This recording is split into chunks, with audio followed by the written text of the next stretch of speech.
When we got our first allotment plot, we thought we knew exactly how much it was going to cost, but we were wrong. There were a few costs that we genuinely didn't expect, and they added up much quicker than we'd realised.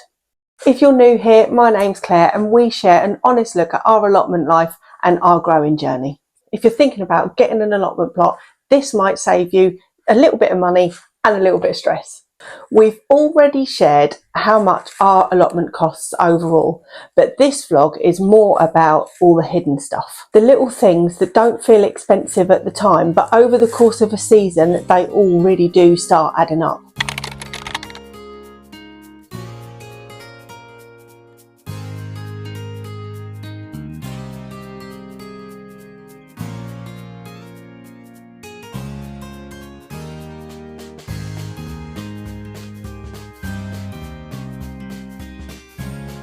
The first hidden cost is constant small spending. Compost, seed trays, twine, new tools, wood chip, weed fabric.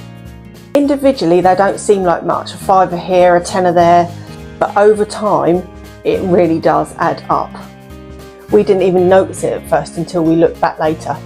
The second cost isn't even money, it's time and energy. If you've forgotten something, you've got to take a trip back over there. If something fails, you've got to do it again. When you're really tired, it's really tempting to just spend money on something instead of just waiting. We've definitely done that. Another big one is beginner excitement.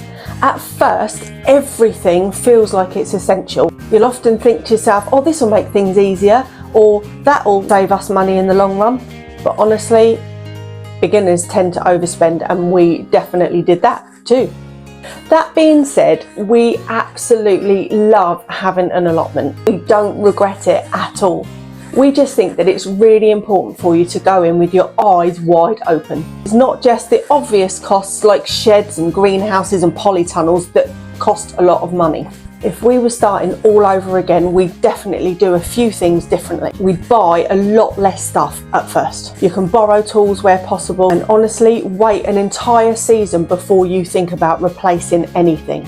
You really don't need everything straight away. I've said it before and I'll say it again, talk to your plot neighbours. They are a hive of knowledge. They'll know what grows best in your climate, in your area. They'll know what your soil is like.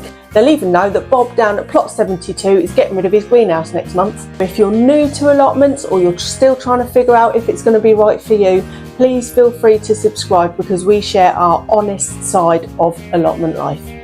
And if you've already got an allotment, let me know in the comments where you're watching from and where your plot is. And also let me know what you found was your biggest surprise in the beginning. It would also be really, really lovely if you could join in with any questions that get asked from beginners.